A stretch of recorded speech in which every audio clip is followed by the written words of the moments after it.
Give my regards to King Tut, asshole. N3 Radio in the mix.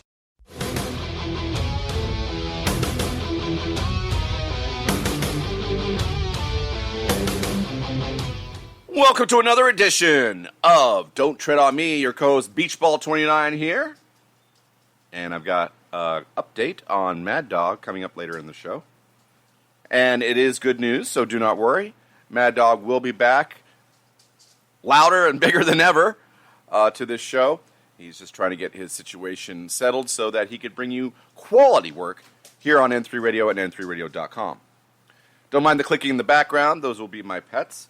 But they should be pretty quiet since it's 105 degrees and this is about the time of day they decide to lay down, because if they do anything else, they'll die, just like me, which is why I'm sitting down and doing this program for you, because if I do anything else besides sit down and talk to you, I'm going to die from the heat. One of the drawbacks of moving to South Texas. Hopefully we'll get some rain soon. Anyway, lots to talk about, lots to cover. Of course, you know Biden's new running mate, Kamala Harris. Of course, Kamala Harris. Wow. It's just, it's probably, next to probably Warren, the best running mate Trump supporters could have hoped for, because nobody likes this woman on the left, on the right.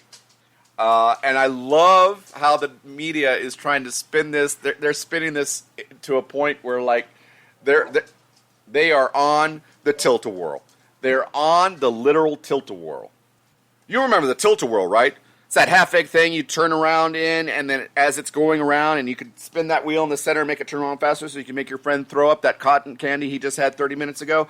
That kind of tilt-a-whirl where they're spinning so much they're spinning in the opposite direction.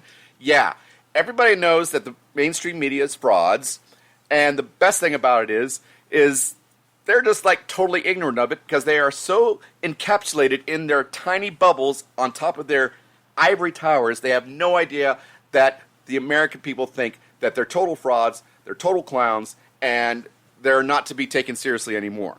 There used to be a time when the news was reliable. It was another foundation of this country.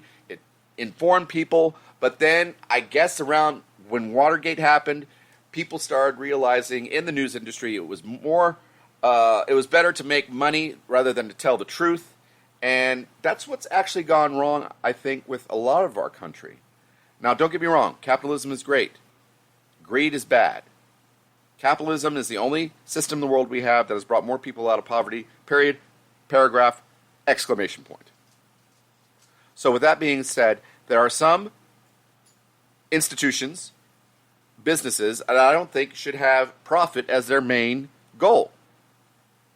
I don't think hospitals should have that. I think there should be a system in place where hospitals get paid for their work, and where insurance companies don't have that much of a say in who gets what. If a person wants an operation and they have the money, they should be able to get it. That's what freedom is all about. I don't think schools' main priority should be money and testing.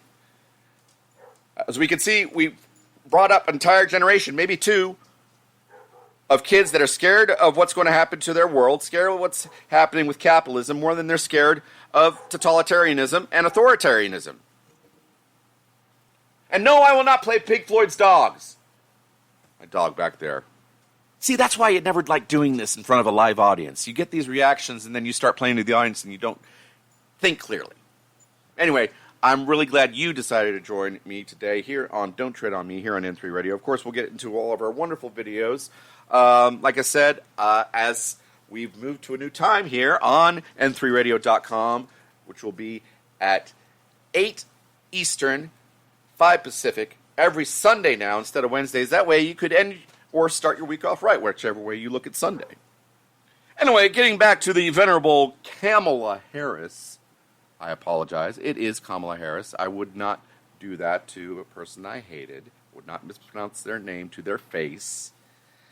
We have to remember, I've really made a turnaround in my life, and I hope you do the same. We have to realize that the only way we could win this fight, if this is a political fight for the future of our country, we have to do everything in love and non-violently, because we've seen what the left does. We see what they're all about. If they do not get their way, they will sit down in the middle of the department store and cry like little babies until they get their way, even if that means destroying their own cities. Now, I've seen a great meme around, and I put it on our Don't Tread on Me N3 Radio Facebook page. If you want to check that out right now, it's Don't Tread on Me at n3radio.com. That's the literal name of it with the @ symbol. I posted, if you can go out and get groceries, you can go out and vote. And I find it very, very surprising that the Democrats want to close schools and churches, because guess what? That's where most people vote. So we got to make them vote by mail, because we could, send in all these false IDs like the 40,000 or 20,000 they found up at DFW Airport and the 20,000 they found in Chicago. Check out those stories.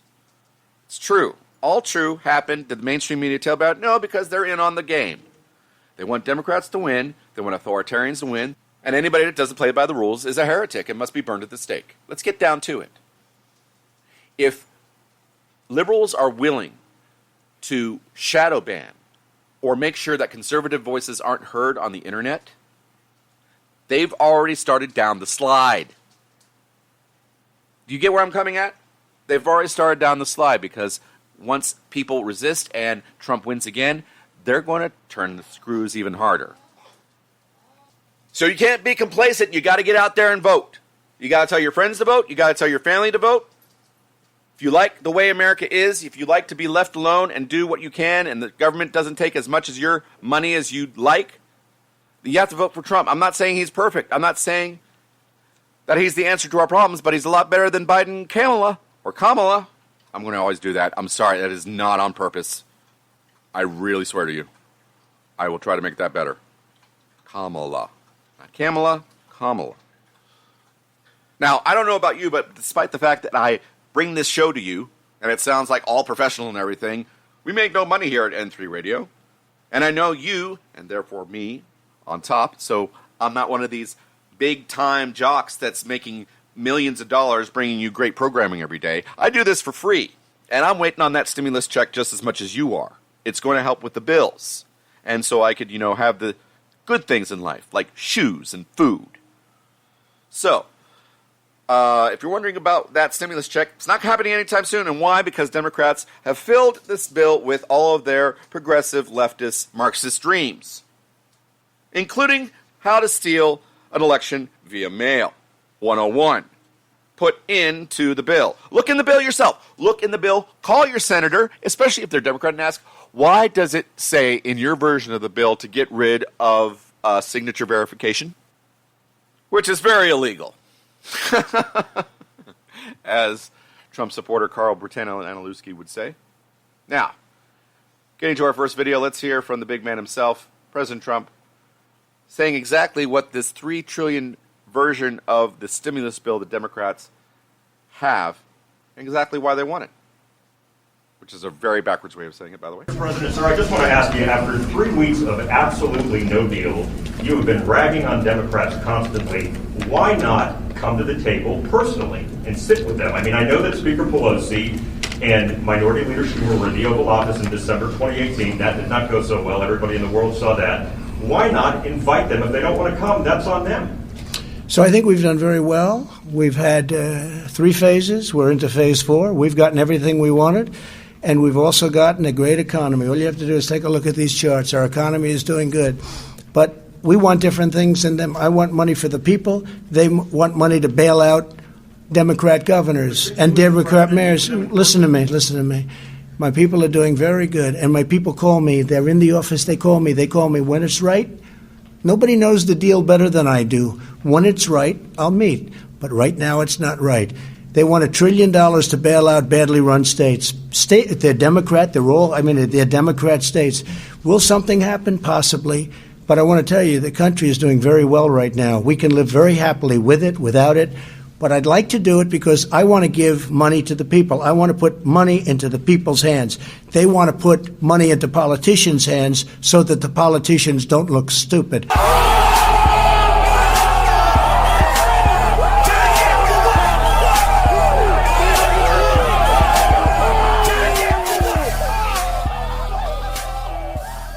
And the press doesn't understand how much half the country loves Trump for this exact reason. No more bull. Or as my grandmother would say, no more horse hockey. We're tired of it. Tired of the games. Tired of the sweet deals for that one state, for that pet project. Roads need fixed, guys. We got an incomplete interstate system.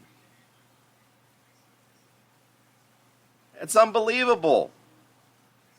And they're wasting all these monies on programs that they don't need, that are useless, that are counterproductive to the American dream. I'm glad we have a president that calls out this press. You hear the disdain, the utter contempt the reporter have. Why don't you? You're supposed to. Come on, just take the deal. You could hear it in their voice. Anyway, the president was then asked about Kamala Harris, not Kamala Biden, Kamala, and you could hear the attack. Subtle attack. This reporter was a little less disdainful, but ever so sneaky as to the way she asked the question.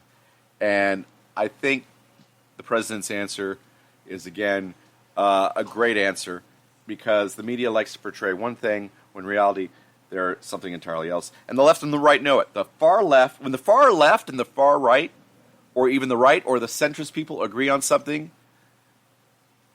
that the old school Democrats can't see, you know that this party is divided. Democrat Party is totally divided. Unless they cheat, I don't see how they can win. Anyway, the president asked about Kamala. Mr. President, thank you so much. 2 questions, if you don't mind, Mr. President. First of all, Kamala Harris, you've been very blunt about how you feel about her mean, nasty, mad woman. Biden now saying... No, I haven't been blunt. I said she treated Joe Biden worse than anybody else. I watched those debates. They were very boring, but they were debates nevertheless.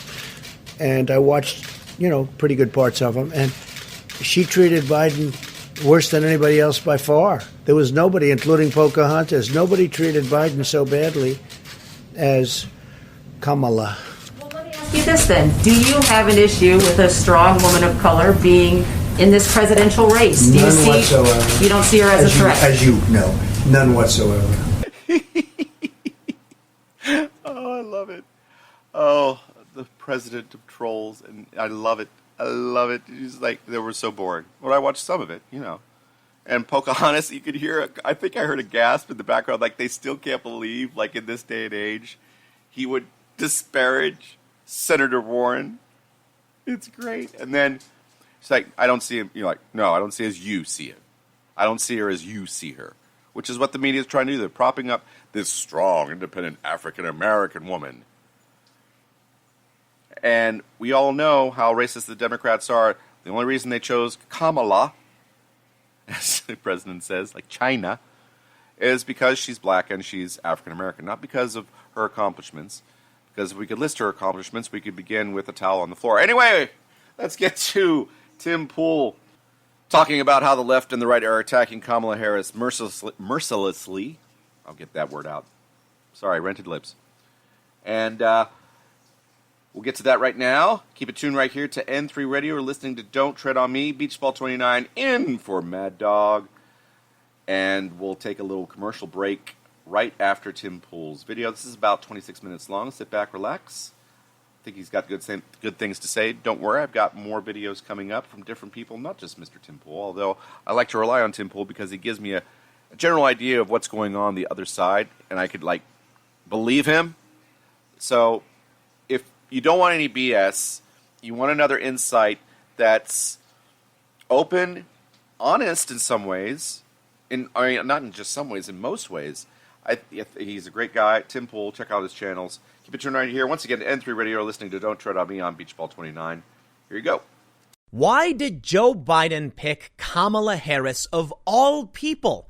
Most of us paying attention to politics know that she's very, very unpopular. In fact, possibly almost as unlikable as Hillary Clinton herself. Well, of course, now we are seeing the choice backfire in the Democrats' faces as Kamala Harris and the Democrats are getting torn up from every direction. That's right. On the right, they're saying that Kamala Harris is too far left. In fact, she's more liberal than Bernie Sanders is. Is that believable? It can't be true. Jacobin, the socialist magazine, says she's pursuing a far-right agenda, and she's not really a progressive. No one, I'm pretty sure, for the most part, on the left, the far left, or progressives, actually believes Kamala Harris is a real progressive. Yet, according to Newsweek, a Senate bill analysis shows Kamala Harris actually is more liberal than Bernie Sanders. I don't really know what that means, but I got to tell you, Donald Trump recently said in a couple of interviews that she was more liberal than Bernie Sanders. I'm assuming that means further left. And I just rolled my eyes and laughed. Surely Donald Trump is incorrect. There's no way that's true. Newsweek published it. They said it is. So what was the point of picking her? If the left thinks she's too far right and the right thinks she's too far left, and there it is, the black voter. You see, this is their opportunity, says several activists. This is the opportunity of the Democrats to talk to a community whose vote they really need. A group of people who have perhaps been neglected by the Democratic Party for too long. The only problem, according to a new poll from Rasmussen, it was negligible. An equal amount say they would vote for her. An equal amount said they're less likely to vote for her. Most people don't care. You know why? I think most people in this country, surprise, surprise, actually aren't racist. And even among the black voter, they're saying, give me a good candidate. It doesn't matter all that much. It kind of neutralizes itself. So what was the point of picking Kamala Harris? You picked a lady that everybody kind of hates. Jacobin says she cackles maniacally or something to that effect. The right, too far left, left, too far right. And everybody else is like, we really don't care about if she's a woman or a person of color. So it would seem like a big fat waste of time. But there is some humor in all of this. And I'm glad they picked Kamala, because now Kanye West has come out and said it's an honor to run against her. I'm sorry, man. I love this timeline. This is absolutely hilarious. I can't tell you who's going to win in November, but I can tell you that reading these stories makes me laugh because nothing seems to make sense. I pull up one article and they're like the far left Kamala Harris. I pull up another article, the centrist, far right, whatever, neoliberal. And I'm just like, I love all of it. Nothing is true. Everything is true. Everything is just insanity. But you know what? Hey, it is what it is, I suppose. Let's actually read what's going on, and I'll show you how, I don't know, hilariously confusing everything is. And ultimately, the point I'm trying to make is their goals with picking Kamala, I believe it was they wanted someone with a progressive track record to attract the left. Well, that didn't work. They wanted someone who kind of appeared as though they were still part of the Democratic establishment. Well, that didn't work. And they were trying to cater to the intersectionalists by choosing a female person of color. And that didn't work either. So, yeah, none of it worked. Let's read the news. Before we get started, head over to timcast.com/donate. If you'd like to support my work, there are many ways you can give. I got a P.O. box. But the best thing you can do, actually, subscribe to this channel. About half the people who actually watch these videos aren't subscribed. So just below the video player is a little red subscribe button. Give it a little tap or a click. Now you're more likely to get my videos every day when they go up at 4 p.m. But also hit that like button, hit that notification bell, and share the video if you really do want to help. First, let's see what Donald Trump has to say. Kamala Harris is the most liberal person in Congress. Trump lays into Biden's VP pick and says she's even more liberal than Bernie Sanders. Now, that I didn't believe it. I got to be honest. I didn't believe it. But I think I learned my lesson in the media. Trump will say something. I got to be honest. Very often it's on point. Trump doesn't just make this up. He reads the news. Now, he gets things wrong. Yeah, I think Trump gets things wrong a bit. But surprisingly, he's right a bit more, it would seem. I mean, when I read that he was claiming Kamala Harris was more progressive than Bernie Sanders, I said, Trump is way off on this one. He's got to be completely wrong. And then I saw this from August 11th. Kamala Harris more liberal than Bernie Sanders. Senate record analysis shows. Trump was right. He probably read this article, and that's where he got the idea. She is super liberal. The president insisted in an interview with former Fox News commentator Eric Bolling on his show, America This Week on Sinclair. I have actually heard that she is the most liberal person in Congress, more liberal than Bernie Sanders. Trump didn't miss the opportunity to issue another round of attacks on Senator Harris after Biden announced last week she will be running on the Democratic ticket as his vice president. Kamala's a socialist, he continued in the one-on-one pre-recorded interview, adding that presumptive Democratic nominee Joe Biden has been brought over to the far left. Comparing the vice presidential candidate to Sanders comes as the progressive Vermont senator prepares to throw his support and in turn the support of the progressive wing of the Democratic Party behind Biden and Harris amid concerns from far left factions over some of Biden's middle of the line stances. Okay. So Donald Trump comes out and he roasts Kamala, but the left is coming at her from the other side. Check out the story from Jacobin. This is Socialist magazine. You know what, man? I've said before, the progressives would be better suited targeting the Democratic establishment instead of Trump because Trump is still a populist. That way, if Trump loses or if when he's out in 2024, there won't be a crony corporatist Democratic establishment and the never Trumpers. They'll all be pushed out. And that's the best bet for the progressives and the far left to actually get a candidate in. Maybe that's what's really happening. The Democrats are facing a war on two fronts. I don't think they can win. So what that says to me is we might be looking at a Donald Trump victory now and a leg up for the progressives in 2024. However, we'll see how things play out. But take a look at Jacobin. Joe Biden has found his neoliberal match in Kamala Harris. It should be no surprise Kamala Harris has been chosen as Joe Biden's running mate. From her career-long pursuit of right-wing goals to her flexibility with the truth, the two are remarkably similar politicians. Check this out. Far from the progressive prosecutor Harris has been masquerading as since angling for the 2020 run, her record bears no resemblance to figures who might actually fit the description. Like Larry Krasner or Keith Ellison, even in a party that embraced Biden and Clinton-style tough-on-crime policies, Harris stands out for her cruelty. She fought to keep innocent people in jail, blocked payouts to the wrongfully convicted, argued for keeping nonviolent offenders in jail as a source of cheap labor, withheld evidence that could have freed numerous prisoners, tried to dismiss a suit to end solitary confinement in California, and denied gender reassignment surgery to trans inmates. A recent report detailed how Harris risked being held in contempt of court for resisting a court order to release nonviolent prisoners, which one law professor compared to Southern resistance to 1950s desegregation orders. Wow! Talk about a far left roast of Kamala Harris. Harris loves to laugh. Watching Harris cackling like a cartoon villain about prosecuting parents of truant school kids is one of the more bone-chilling things you're likely to see in her politics. Other things Harris found funny: the idea of building schools rather than prisons, and the concept of legalizing pot. 5 years later, she laughed again, this time while running for president and fondly recalling her pot-smoking days, as she mugged for a younger audience. Extra hilarious was the fact that her office had convicted nearly 2,000 people for marijuana offenses while she was San Francisco's district attorney. Harris's callousness towards the poor and powerless has been matched only by her sympathy for the rich and powerful.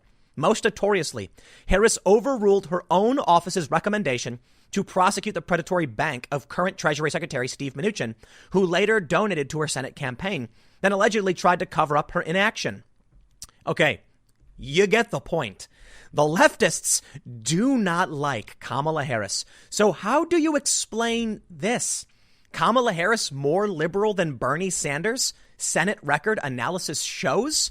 Newsweek says the government watchdog website GovTrack US ranked all 100 U.S. senators with an ideology score from 1 most conservative to 0 most liberal.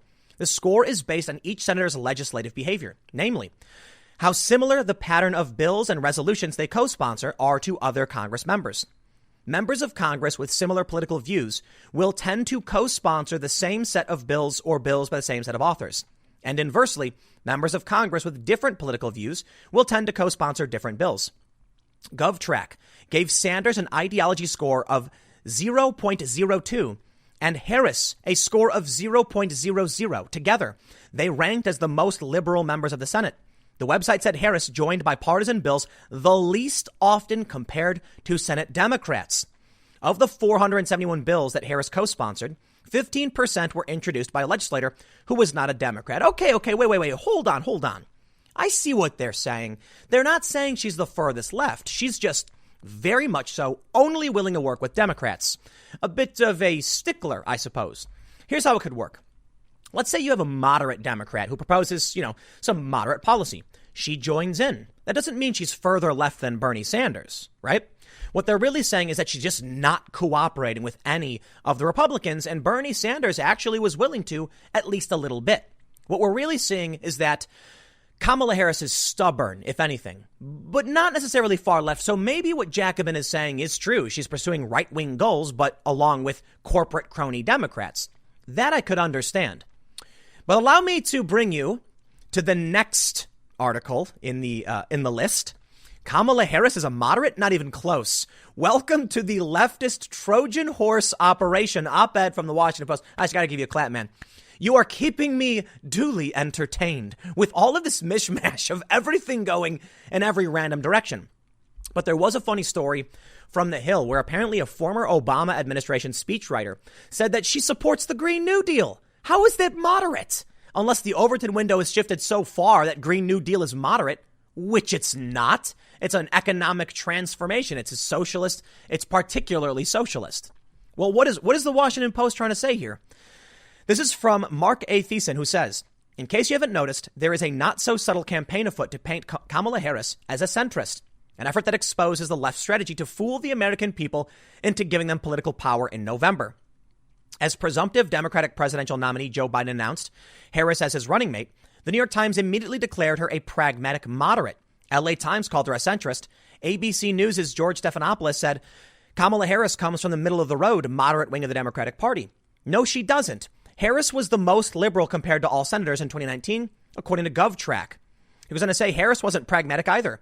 GovTrack found she joined bipartisan bills the least often compared to Senate Democrats. Well, you're not really arguing against my, the way I've broken this down. You're basically just saying what we heard from Trump. It doesn't mean she's far left, just unwilling to compromise. But here we go. According to the Manhattan Institute, budget expert Brian Reidel, Harris has proposed a mind-numbing $46 trillion in new spending over the next decade. She supports the Green New Deal, Medicare for all, and free taxpayer-funded health care for undocumented immigrants. She is also an abortion zealot who has suggested that a faithful Catholic who belongs to the Knights of Columbus is unfit to serve as a federal judge. She opposes deportation for those who illegally enter the U.S. and once compared ICE to the Klan. Okay, whoa. All right. Actually sounds like she is far left. So what's going on? Is she far left? Isn't she far left? Jacobin says she did all these things that were, right wing or just despotic. Maybe she's an authoritarian communist. Or maybe Washington Post makes a good point. Maybe the many leftists are just pretending she's not far left because they want to convince people that the far left actually opposes Kamala Harris. I don't know, man. I genuinely believe that many of the far leftists don't view her as a progressive. I'll tell you what I see happening. Kamala Harris and Joe Biden have absolutely embraced progressive policy, but not nearly enough for the far left. So they're kind of in the middle of nothing. You have the moderate Democrats and then all the way in the far left, a huge gap in the middle, and they can't stretch across the whole thing. It makes no sense. And thus, I don't think they're going to be able to muster up enough support. But here's the worst part of all of it. Take a look at this. Kamala Harris' pick gives Joe Biden a chance to fix missteps in outreach to black voters, black leaders say. Was that your goal? Is that why they picked Kamala Harris? Someone who would be attacked from both sides because she has no real strong convictions? Think about it. When you try and pander to the far left progressives and moderates, you just sound wishy-washy, like you don't actually support anything. I could be wrong about this, but I'm pretty sure she's the one who said she supported abolishing private health care and then later issued a statement saying it wasn't true. Realized you were embracing something too far left for your own good? Yeah. Kamala Harris is one of these people who will say anything to get elected. And so it looks like the reason they chose her and why they're saying that she's the first black woman to be chosen as a VP, whereas in the past it was reported she was the first Indian woman. Both are true. It seems like they're trying to find inroads with the black community. This could be due to the fact that Donald Trump's support, according to several different polls in the black community, is very high enough to guarantee that he wins. It may not be true. I don't know. But when you see people like Kanye and Candace Owen and the Hodge twins, Terrence Williams, many other people, high profile members of the black community coming out saying they're all in for Trump. I mean, it may be true. Maybe then the Democrats become desperate to pander to intersectionality. So they say we need a candidate who's a POC female. And that's what Joe Biden literally said. Well, I got bad news for you Democrats if that was your angle, because that ain't working either. Take a look at this. Kamala Harris divides blacks. 1/3 dis-pick, now less likely to vote for Biden. You know why? Because Kamala Harris is a despot.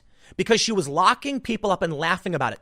Because Joe Biden's crime bill and the things Kamala Harris was pushing and pursuing disproportionately affect minority communities. Now, we can have all the arguments in the world about it, but I'm not here to argue why these stats are the way they are. Just that, at least among the black community, I'm sure many people realize she's doing the same thing Biden did. And it's resulting in higher proportional incarceration rates. And she laughs about it. Take a look at this. The Examiner writes, in a surprise, Joe Biden's pick of Kamala Harris, the first black woman on a presidential ticket, has divided the black vote in a potentially damaging way. In the latest Rasmussen Reports survey, one of the first since Biden chose Harris, 1/3 of likely voters who are black said they are less likely to vote for the Democratic ticket. 1/3 said they were more likely to back it. And about 1/3 said it will either have no impact on their choice or weren't sure. This is important. You know why? If they're going to take heat from all sides on this one, they've gained nothing. She's a progressive, I guess. They're trying to argue. Well, none of the progressives support you. Sorry. She's viewed by the New York Times and others as a moderate. Well, the moderates don't support you either because you're a despot. I mean, actually, I take that back. Maybe the moderates do. But the right and many independents view her as far left. She's too far left for the independent voter, too far right for the progressive voter. And all she does among black voters is split them up. They made no gains here. So quite literally, they've created nothing but controversy, brought forth someone that many people don't like, who laughs and can't answer questions, is unpopular, unlikable, and viewed as disingenuous, and they're not even making inroads with minority communities. Well, I'm not surprised. This has been the track of the Democrats for quite some time. To be fair, however, maybe the reality is there's no solution for them. If they don't embrace at least a little bit of the far left, then they lose half their voting block. The Democrats are absolutely split between, moderate and progressive voters. The conservative Democrat, which used to exist, is mostly gone. I kid you not. There were 2 conservative Democrats left last time in 2018. I think for the most part, they're out. Now you've got the progressives taking over, and the Democrats are desperate for unity, which is why I find all of this just so insanely hilarious. Take a look at this from the Boston Globe. Democrats are no longer a party in disarray. The party approaches its convention united behind the Biden-Harris ticket and a progressive agenda. Bravo, they're united. Democrats have come together under a progressive agenda, says the Boston Globe. Boston Globe is a bit of a mainstream, moderate website, news publication. So what are the leftists saying about the convention? Oh, here's the Nation. The Democratic convention is shaping up to be a centrist hoedown. The recently released list of speakers at next week's convention showed just how scared Democrats are to make a serious policy adjustment. I'm sorry. They've gained nothing but hatred from this. That's all. That's all they got. So what can we really expect from any, I'm sorry, man. I'll just put it this way. The Democrats have tried. Maybe they're just incapable. I don't know. Maybe this was the best they could do. Honestly, I just don't know. The Examiner goes on to say, Biden has recently made a handful of gaffes seen as damaging his effort to shore up the normally Democratic black vote. Party officials said they hoped that Harris would help Biden win the 90% of the black vote Democrats commonly get. But the Rasmussen poll is a red flag, and it follows other recent polls by the firm that show support for President Trump. For the month of July, Rasmussen said that black approval of Trump was at 36% before the coronavirus crisis. Black employment had hit a high, and his administration had tackled key issues in the African-American community, including criminal justice reform and inner city opportunity zones. I think Trump means it. And I think Kamala Harris has nothing to offer other than a very horrifying track record where even Jacobin says she cackles like a cartoon villain. So what do we see? Well, over at Politico, their best bet is to try and falsely frame a narrative. This is what the media has been doing. And to me, it's, wow, rather revealing. Trump first surfaced the conspiracy theory about Kamala Harris being, ineligible to run for office. That's what they're claiming. They're saying, he first surfaced the conspiracy theory in a news conference that he had heard Harris, the daughter of Jamaican and Indian immigrants, doesn't meet the requirements. Here's the best part. Trump didn't surface any of this. Trump was asked about it. I kid you not. A reporter asked Trump, and he said, "I just heard about this today. I don't know anything about it. I heard the guy is well qualified, but I'm sorry, I don't know anything about it." What was he supposed to say? What was he supposed to say? When they brought up the articles, I honestly don't know. I didn't read it. And because of this, that's the smear you get. I'll tell you what they're doing. Their last resort. Kamala Harris was a failure in many ways for the Democratic ticket. Left, right, both don't like her. She's not winning any favors. And the black community is divided. So what do they go for? Trump is a bigot. Trump's pulling out the racist birther conspiracies. It's the best they could do. And it was their Trump card. They knew their worst case scenario, if they couldn't muster support from the left, from the moderates or the right, or from the black community, hey, just call Donald Trump racist, because that's what we did last time, right? I can't believe this, man. Is this the best they have to offer? That's what they tried in 2016. And here we go again. Donald Trump, the racist birther conspiracy. He didn't bring it up. You did. Journalists did. How is it his fault? Here we go, man. The same old game. Well, I'll tell you what. Take a look at this. We've got the RCP, Real Clear Politics average. Donald Trump took a decent hit in the aggregate polling, down to a low of around 41.3, I believe. Right now, it's at 43.3. Guess what? That's basically an average. It's a little bit higher than the average for his presidency, and it's where he's floated for a long time. Not really seeing any changes here. Now, keep in mind, when Donald Trump won, this is, or I should say, just around the time after he won, he was at 43.8. Hit a nice little high of around, 45, 46, and then fell down for the first year into the high 30s, low 40s. Donald Trump is currently where he is at when he got elected in the first place. So if you're going to offer up these really awful candidates and the best thing you can do is Trump as a bigot, I don't think you're going to be able to pull this one off. I'm sorry. I just don't see it. Now, keep in mind, however, I've said this several times. Apparently, I don't say it enough. Do not rest thinking you've won. Do not get overconfident. I don't care what party you're voting for. Maybe it's Libertarian, maybe it's Democrat, maybe it's Trump, maybe it's Green Party, whatever it is. No matter what your circumstance, never underestimate your opponent. Okay, if you want Trump to win, you need to make sure that you are getting ready to go out and vote, that you've applied for your mail-in ballot, your early ballot, your absentee, whatever it is you need to do, because trickery is afoot. You got crazy conspiracies flying around, mail-in voting, post office, all this craziness. You know what I really love? That protesters apparently went to like the Postmaster General's house protesting. And it's like, you can go to the guy's house. Can't you go to a voting booth? Yeah, whatever. I get it. They want to mail in vote. Fine, whatever. They're pushing these weird conspiracies about mailboxes being stolen. Oh, whatever, man. It's the best they can muster. They tried the same strategy in 2016, but they are incapable of learning. And it really does grind my gears. Russia in 2015 and 16 failed, didn't work.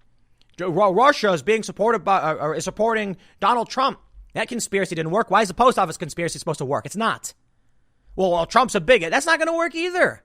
You got unlikable candidates, man. They are bad. Democrats need new people, fresh faces, strong personalities, charismatic leaders. They have none of it. I'll tell you what. You know who's got it in spades? Kanye West. Kanye West congratulates Kamala Harris on VP nomination. It's an honor to run against you. Boy, do I love this man. He keeps life interesting. I tell you what. All right. Kanye, the whole thing does feel a bit silly. Apparently, he's going to walk for office. That's what he's saying. I don't know. It's fun. But I do want to wrap up with one thing. I look at all of this news, and I think my assessment on everything I gave you was fair.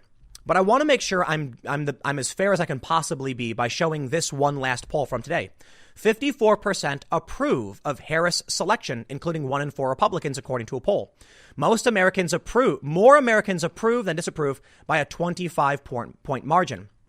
The reason why this doesn't weigh too heavily on me in terms of my assessment that it's backfiring on the Democrats, is that 54% is relatively low, I guess. I guess it really comes down to, do Democrats approve of this? And it's fine, but it doesn't necessarily mean that they approve of this because she's a good candidate.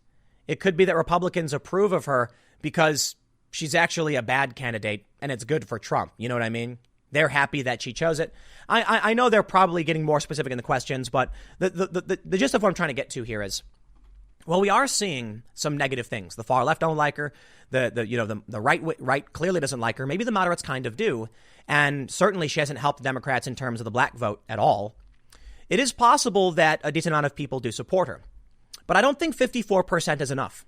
That's about it. If you look at Donald Trump's approval ratings relative or the national polls from Trump to Biden, it's comparable. Joe Biden's got like a 7-point lead. So 54% approving of Harris falls in line. If the polling is bad, well, then what does this poll really matter? What matters to me is sentiment we've seen from political actors. And you got everybody basically ragging on Kamala Harris. So I'm sorry. I don't think it's worked out very well for the Democrats. But again, maybe it was the best they could have done. Now, I just had a horrifying thought thinking about Joe Biden and this whole facade of a presidential campaign that is the Joe Biden-Kamala Harris campaign. I mean, other than, what else has he done since COVID hit? And I want to this is the scary thing. And this is what happens when I have too much time on my hands. I totally agree that I have no proof, no evidence of this, but just, entertain this thought. What if not only did people release this virus to stop the American economy, or to punish middle America for voting for Trump? What if this whole COVID thing is being kept up so Joe Biden doesn't have to come out of his basement? I would not put it past people in power to make it so their candidate doesn't look so weak by making sure everybody looks weak during a pandemic by making you wear a mask, which are shown to be ineffective anyway. Stop wearing a mask. It's time you go to your city council and demand these masks don't work. The science is there. You say follow the science. It says it doesn't work. It's time to open the schools. It's time to open the churches. Your socialist dream Marxist state is over. People of faith need to go to their service buildings, their church buildings. Kids need to go to school. Parents need a break from their kids. Parents need to go to work to feed their kids. I'd be really disappointed if we've already found out from the whole Carter Page FBI investigation with that one indictment coming down Friday, or a plea deal, I should say. But still, somebody found guilty for lying about the Trump administration. Really? Hope springs eternal.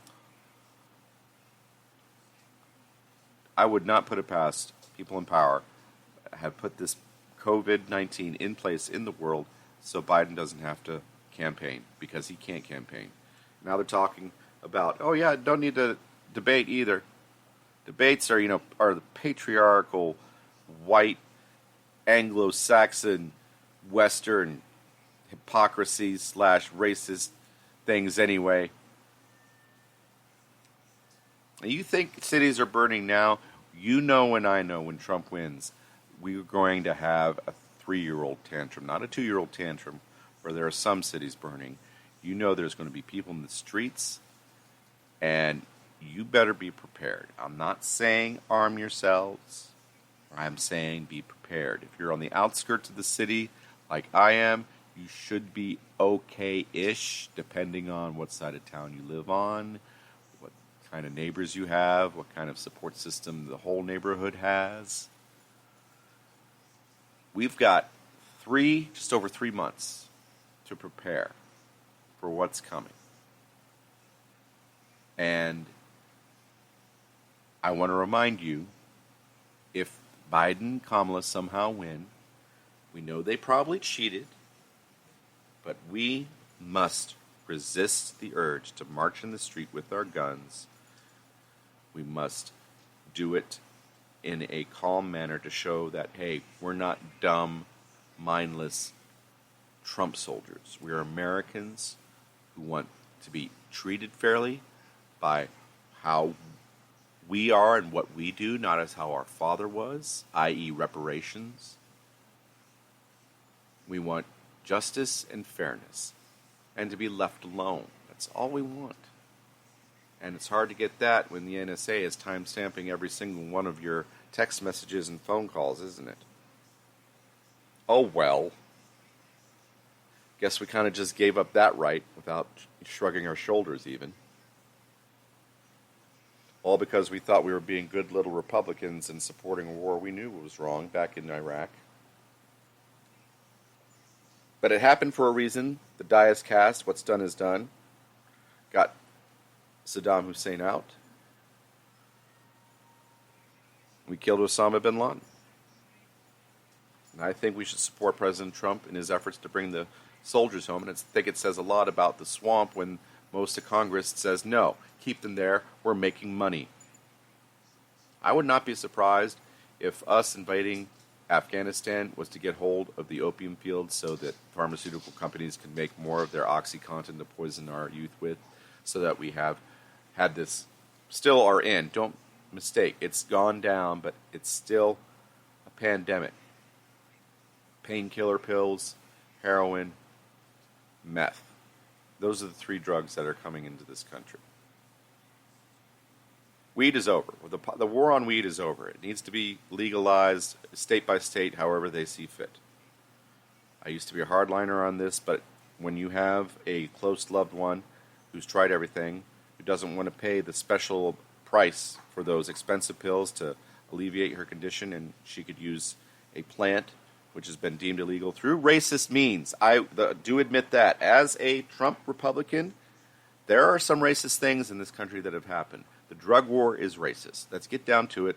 Most Mexican, American, and African American people are in jail because of drugs. Okay? Now I know I'm going all over the place at this, but there's a lot to cover in this upcoming election. There's upcoming things that Trump needs to do. Get our troops out of Afghanistan. We don't need to be here anymore. End the drug war on marijuana. If he does those two things, I mean, he'll be the greatest president of our generation. Let's get down to it. I think he knows that. I think he's really waiting till his last 2 years after the midterms, where he could do anything he wants, and that's where he'll make his legacy. Unfortunately, he would have had a greater legacy if not half the time he's fighting against half the country who hates his guts because of how he acts. I'd rather have a narcissist lead this country than a leftist. At least the narcissist is trying to make this country run and look good so that he looks good, instead of a leftist who wants to have equality of outcome. Never forget, socialism is totally against God because it stifles your talents that were God-given. If you think about it. Will you do me that favor? Like from Mulholland Drive? The cowboy? Anyway, let's get to our next video. You want to preview what's to come? Let's go to England. Segregation is back. Leaving it to Sargon of Akkad. Keep it tuned right here to N3 Radio, listening to Don't Tread on Me, co-host Beachball29, in for Mad Dog. Stick around. And I promise we'll have that. We have to go to commercial? Okay, we'll go to commercial first, then we'll play the video.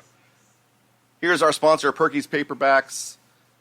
Check out their Facebook page, Perky's Paperbacks, for your favorite paperback books.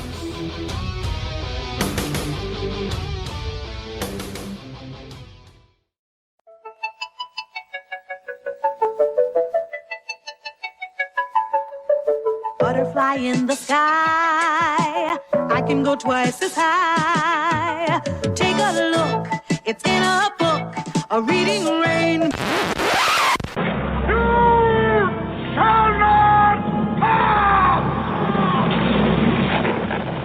Turn to a world of intrigue, mystery, and adventure with Perky'sPaperbacks.com, with the best in paperback books.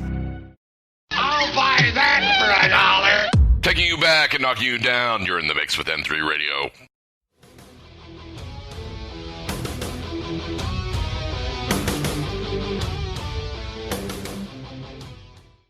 So I realise that because of the way that the left has abused the term racism, it's hardly popular or bold or cool to turn around and say, did you know what, guys? Racism is bad. Racism is not a good thing.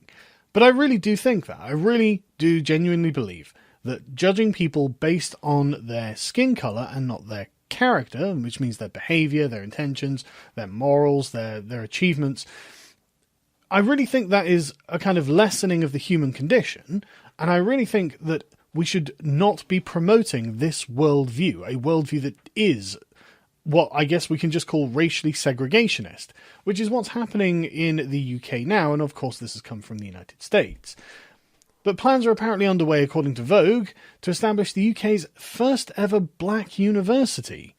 But would black students consider attending? Apparently, one of their reporters, quote unquote, speaks to a bunch of incoming and current black students to discuss how they feel about it. And what we hear from these people is the most extreme version of left-wing ideology, the most extreme version of Robin's white fragility. It's the wokest, like literal interpretation of everything woke. And so this puts you in a position where you think everything that was built by white people was therefore built for white people, as in for their particular racial comfort. And this is not just in the people that they see represented. This is in the values of the space, what she calls the habitus of a space. So if you have a culture of individualism and meritocracy and democracy, then you end up getting quite competitive spaces that expect a high degree of personal discipline from the individual, and that is called a white space. And there are other cultures who don't follow those values particularly, not that they can't, it's just that's not what we would say is characteristic of their culture. You might have a culture that was more collectivist, more pious, more familial, and that would represent sort of Islamic societies, things like this. You know, then not all societies are the same. They all do have different characteristics, but the idea that these can be racialized kind of puts it in people's mind that this then belongs to a kind of race and shouldn't cross borders, because these people are very big into their segregation, which is why they're just bringing it back. And I don't like that. I think that cultures mixing and interfacing with one another is a good thing. I think it validates the culture. And I say this as someone who spent 8 years living in Germany, which is a different culture. And I came back with a very strong sense of what was British and what was German. It was very easy to see. So I really kind of despise this idea that we can't define these things. But then when the left does say, okay, it's fine to define these things, they've done it in the frame of race. And I just don't think that's the accurate way to do things, because there are lots of people of every race who have lots of different opinions, and it would be more sensible to break them up by the sort of opinion that is held rather than the race of the person who holds the opinion, because a person can hold multiple opinions in their own lifetime, let alone despite, a plurality of opinions across races. And this all sounds stupid and basic. Like, why do I even have to say this?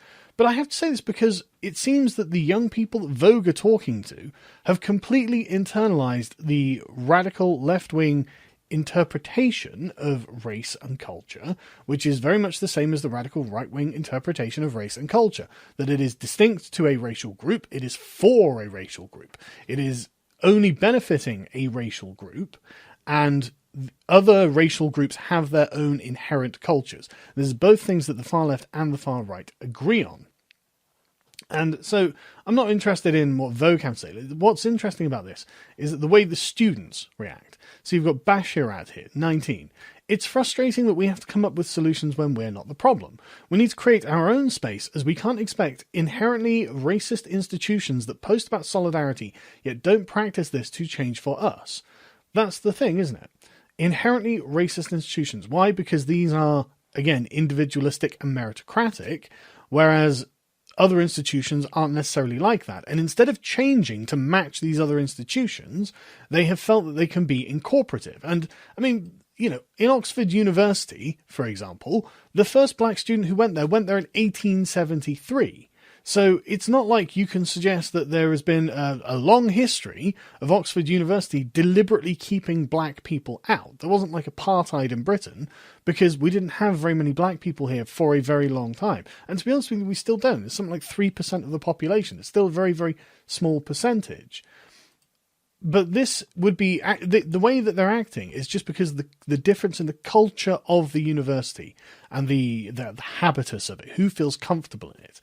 And this is very much what Basharat here is saying, and it comes straight from Robin DiAngelo's white fragility view of the world. The University of Warwick is a very white space. I am frequently out of my comfort zone. Attending the free black university would have altered my experience. I would have been too comfortable as I would have been surrounded by the black community.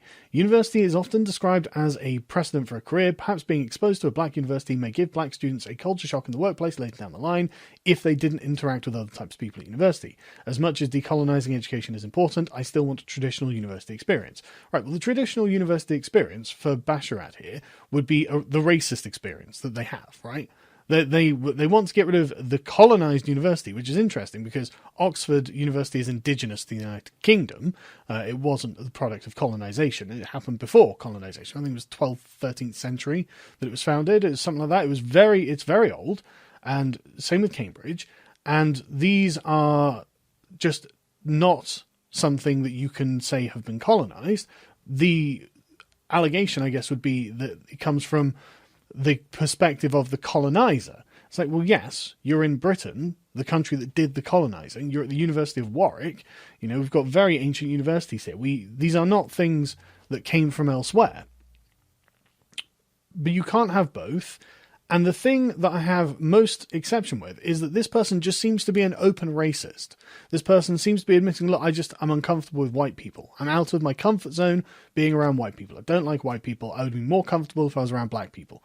Okay, maybe that's true. Maybe you are just an open racist like this. But why would you go to the University of Warwick then? Like, what were you expecting to find there, if not more white people than not? I mean, it's a city in Britain. Like, what are you expecting? Like, you can travel the entire world and find hundreds, or probably like 100 countries where literally no white people exist. You know, to find a white person would be a miracle, needle in a haystack sort of deal. And yet you go to Britain, in Europe, the University of Warwick, and I'm like, God, I'm surrounded by these white people. I hate this ideology. I hate this view of the world. It annoys me. I find this one from Gabriella Chase really fascinating. I might have attended the Free Black University. I still can't put into words what wounds I've been left with by academics and fellow white and brown students as a black attendee. I stress attendee as every day you have to prove you're worthy of the education you're paying for. Yes. Again, not all cultures are based on a kind of individualistic and meritocratic framework. Everyone thinks that you have to prove you're worthy of your education. It's a challenge. You've got to go and achieve it. You've got to go and work for it. You don't automatically get given it, and it's not something that you are inherently entitled to have, say, right, you're educated in this. You have to accomplish it. There's a chance that you will fail. But this is the perspective of this woman here, where she's like, well, you every day you have to prove you're worthy of it. Why do you think you wouldn't? Like, what are you expecting to just say, well, I am because I am? I mean, that seems the perspective of someone who thinks quite highly of themselves, isn't it? You don't leave feeling you had this happy student experience. I question why my lecturer, a white woman, felt comfortable being the lead academic of the African economics module. Well, I'm guessing it's because she was the most qualified. Again, meritocratic. Like, if it comes down to being meritocratic or being racial, then I'm going to die on the hill of meritocracy here. I'm going to say that, yes, it is perfectly acceptable for a person of any race to be the lead academic on whatever it is they are a fucking expert in. Like, if it was some guy from Kenya who was the lead academic on the European culture or civilization model, I would say, okay, fine. Is he qualified? And if he's like, yeah, look at this goddamn list. This guy's written all these books. He knows all of this stuff. Just talk to him. You'll see exactly what I mean. He knows everything about it. You'd be like, then what's the problem? He's literally the best guy for the job. I wanted an education just like everyone else, but one that didn't exclude black theorists. I mean, you're talking about African economics. There's not going to exclude black theorists, is it? Even so, I didn't want to lay hope into another institution. Only black people will save and propel black people, not hierarchical institutions. Well, what kind of institutions are black people going to create where there's literally no hierarchy? There's literally no one in charge and literally no chance of failing. I mean, I'm just saying, white people didn't choose individualism and meritocracy for the fun of it, right? It was designed, it was a specific tactical and functional choice. It was something where it's like, look, this is going to give our societies an increase, a boost. It is going to make things better. We will be able to progress. This will build the future where we are actually creating things that we want, that we find useful, that we've got actually solving problems through innovation. That's what the values of what they consider to be white supremacy embody, like Western societies. These are the values of them and the reason that we do them. It is not just arbitrary. It's not for the fun of it. And it isn't racially coded either. There are lots of white people who do not follow these rules, and they end up in poor, impoverished, backwards countries. This is generally the problem with Eastern Europe, that it is corrupt, that it does not follow the rule of law, that it is not individualistic and meritocratic, it is in fact corrupt and cronyistic.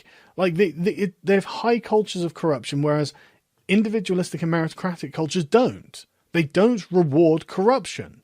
You know, again, all of these things, it took a long time, and really what you're talking about is English culture. This is really what we're saying. It's not white. It's the English-speaking world that everyone's envious of because of the institutions, laws, and social norms that the English developed over centuries and centuries and centuries of practice. What I'm saying is that what we're dealing with is a culture that incentivizes and optimizes for personal excellence and personal self-achievement, like actual success on the individual level. If you make a success of yourself, then you will be part of building a better society. And if the next person makes a success of themselves, and the next person, you see how this pushes an upward motion where the society as a whole is raised because everyone is pursuing excellence in that way. I think these are actually not racial values. I think these are actually values that just achieve a particular result, which is why so many people of other cultures want to come here and study in our universities, go to our, exclusive high-class schools. Like, the most powerful people in the world send their children to Eton because of what they feel it gives them. And it's not because of the race, it's because of the behaviour and the values and the sort of personal ethos that is instilled, at least in theory. I mean, I don't want to suggest that that's a universal trait or something, but it's generally the ideal that these things are founded on. Everything about the racial worldview is just awful to me and completely undermines a person's individual agency. This is Tapiwa Cronin.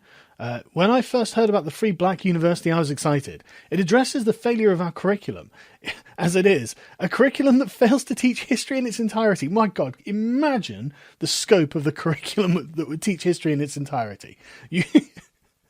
Obviously, you get to hear about history from a British perspective, from Britain, because world history is so unbelievably long and complicated. The idea of the curriculum rooted in truth is attractive and woefully overdue. Right, that's right, because curricula in white universities are rooted in lies. Insane. This is insane. I'd consider adding the Free Black Uni as a UCAS choice this September for several reasons. Firstly, the prospect of learning as opposed to teaching my white peers the etiquette of interracial friendship. Like, I've had lots of non-white friends over the course of my life, and I've never, ever had to hear the words, the etiquette of interracial friendship. Secondly, being given the space to think beyond tolerance and survival. Finally, in an institution where everyone is black, students may be given an opportunity to be more than their race and the stereotypes attached. Universities must be a space to learn, but also unlearn harmful mistruths as opposed to perpetuate them. But though universities are complicit, they're not solely responsible. The entire education system is in need of change. She's an activist, journalist, and filmmaker. My God. Like, you're a kid. You're a brainwashed kid who has been brainwashed to be a racist. I hate everything about their worldview. I don't care about their opinions on race. I view these people as to be massive inherent racists. And it is exactly the fault of people like Robin DiAngelo. This is entirely the kind of woke ideology, which is completely opposed to the individualistic and meritocratic and behavior and procedural laws that we have in this country. But after making everything about race, even to the point where they want their own segregated black universities now, should it be surprising that the pushback against this is becoming more racist, apparently, according to a brand new report from the Independent and Hope Not Hate. Now, I just want to say, this validates a lot of what people like myself, Tommy Robinson, Paul Joseph Watson, Milo, all of the sort of populists have been saying this whole time, right? We have been warning about these problems that have been coming up from the bottom, and if you don't engage with it in a robust and centrist and what I'm describing as sort of classically liberal way, then people who will describe it on equal terms to your own racial movements will arise. None of the activism I have ever done has been, to my knowledge, with anyone that I would consider to be a white nationalist. So I find, these sort of the fact that we now have more white nationalist protests going on, apparently, according to Hope Not Hate, which I'm not going to say is a trustworthy source or anything like that, it doesn't surprise me, and again, warned you. And Sargon is right, You think about it. We warned you, we were told we were chicken littles, and guess what happened? But that's okay. Maybe one day you'll listen to us and understand that we're not hateful, we're not misogynistic, we're not racist, not transphobic, we're not any of the phobes. We're just trying to tell you the truth and trying to enlighten you with the truth. But you want to engage in this never-ending quest to be teenagers. I don't know what it is. I really don't know what this leftism is. It's the hope of what we should be, but hope and reality are two different things. I think all of us could be a little more generous to each other, a little more aware of each other and their feelings. But it doesn't mean that you have to mandate a government program to make me do so. If I do it, it's of my own free will and my choice.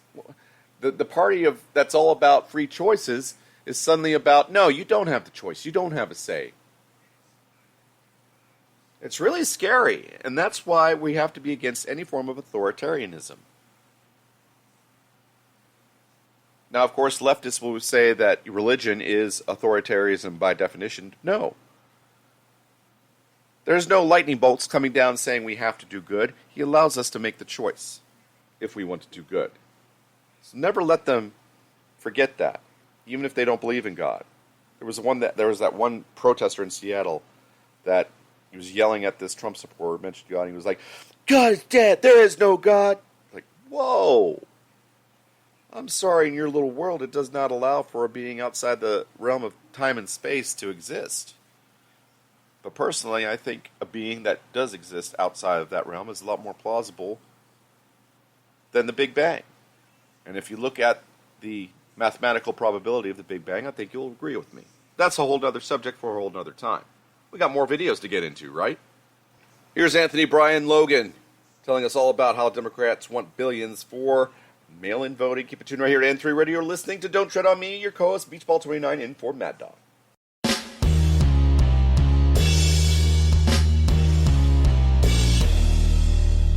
How's everybody doing? My name is Anthony Brian Logan, and today we got to talk about the post office and the drama that's surrounding that because of a lack of funding. Democrats say, oh, Trump wants to block it because he wants to block mail-in voting. He's trying to suppress voting. And then Trump is like, look, they're talking about 3.5 billion, 25 billion. These aren't small numbers. And what they want to do at the end of it is engage in fraud. So what's the purpose of giving them this money if they're going to use it for fraudulent purposes? And really, my opinion, just me, ABL speaking here, the money won't actually fix the structural problems. Let's back up a little bit before I go into it and talk about what's happening here with the drama surrounding the post office. Now, as we all know, we still got the virus going on allegedly. Allegedly, we still got to put on the mask. Allegedly, we still got to slow the spread, stop the curve. I thought that's what they said back in March. It was 15 days, slow the spread, flatten the curve. Now here we are into the middle of the August month, and they're talking about November. We're still going to be on the same thing. So are we ever going to be able to stop with the mask and the semi-quarantining and distancing and not going to school, going to work? I don't know, but different story. I digress. My whole point is that they're saying that, well, when I say they, I mean a lot of the Democratic governors, mayors, et cetera, they're saying that the majority of their election will be mail-in only, meaning universal mail-in. Now, what does it mean to have universal mail-in voting versus absentee voting? They're very different. I'll explain. Universal mail-in voting means whoever is registered to vote, you get a ballot sent to your house. Okay, or everybody that is like seen as a person will get sent an application to register to vote or register for a ballot, basically. So everybody gets sent the application. Now, if you had just absentee voting the way it has been normally, you have to apply to get your ballot sent to you. You don't just get the absentee ballot sent and you fill it out, send it back. Now you got to actually go out there, go down to the DMV or wherever you go, get the ballot yourself, fill it out, provide identification, and then send it back. And then you'll be able to vote absentee. You know, that's if you're like in the military or you work somewhere else, that's for you. And that's fine. It's been done like that for a very long time, especially for those that are stationed overseas. That's generally how that goes. What they want to do now is give everybody an absentee ballot or the ability to just vote from the house without even having to register. They say, okay, well, you live on 123 Main Street. Your name is Tom Davis. Okay, here's a ballot. Go ahead and vote. No ID needed, no proof of life needed. And people say, oh, ABL, you're an alarmist. Just because people are getting these ballots in the mail does not mean that they're going to dead people and cats and rats and dogs and hogs. Listen, in Michigan, I think it was like over 800 ballots that have been rejected, I think this year, because the voter was dead. All right. How many ballots in Virginia were handed out fraudulently? People that shouldn't have them, people that were not here anymore, people that didn't live there. And in New York, you have an election. I'm not sure if it's been decided yet. That happened earlier this year, I think about 2 or 3 months ago, that was mostly mail-in, and they're having problems being able to sort it out, talking about, oh, some of them didn't come in time and, you know, they missed the postmark date, so they're not going to be valid. It's just a lot of problems with this system that have not been tested yet, and we're trying to throw a bunch of money at it at the 0 hour to see if it's going to work. It's not going to work. Everybody knows that there's going to be a lot of fraud with this whole thing. Okay, I think there was one guy that was sending out mail-in ballots who had already filled Democrat on it. Like he already bubbled it in before you got it. And he got locked up behind that. This happened this year. He or she, not sure what the gender is, but anyway, there's been reported fraud. There's been reported abuse. There's been reported problems structurally with this whole system of universal mail-in voting. We do not have the structure that's ready for anything like that. And I think Trump knows this. Now, the Democrats want to politicize it, talking about, oh, Trump wants to undermine the post office. I mean, newsflash, for anybody that's paying attention, for anybody with their eyes open, the post office has been doing very badly for a long time. Okay, they've been hemorrhaging money to the tune of billions for years now. This is nothing new. And quite frankly, like I was saying before, throwing money at this problem won't fix it, and you're trying to do it at the 0 hour. Okay, it's already August. You know, time's a wasting. It'll be November before you know it. Okay, what we got about? We got August. Well, really, about 2 more weeks in August. September, you got about 2.5 months left to get this whole thing done. And really less time than that, because the post office came out and said that people need to mail their ballots at least a week early to even meet the deadline to be counted. So if you're trying to vote on election day through mail-in ballots, it's just not going to work. It's just not going to happen. Okay. And then think about trying to get the totals and trying to get everything counted. If you know how much money has been spent on all types of propaganda, investigations, And just, the BLM stuff, the Antifa stuff, is it all just grassroots, or is it a bunch of money that's being raised? Okay, how much money did Black Lives Matter raise after George Floyd died?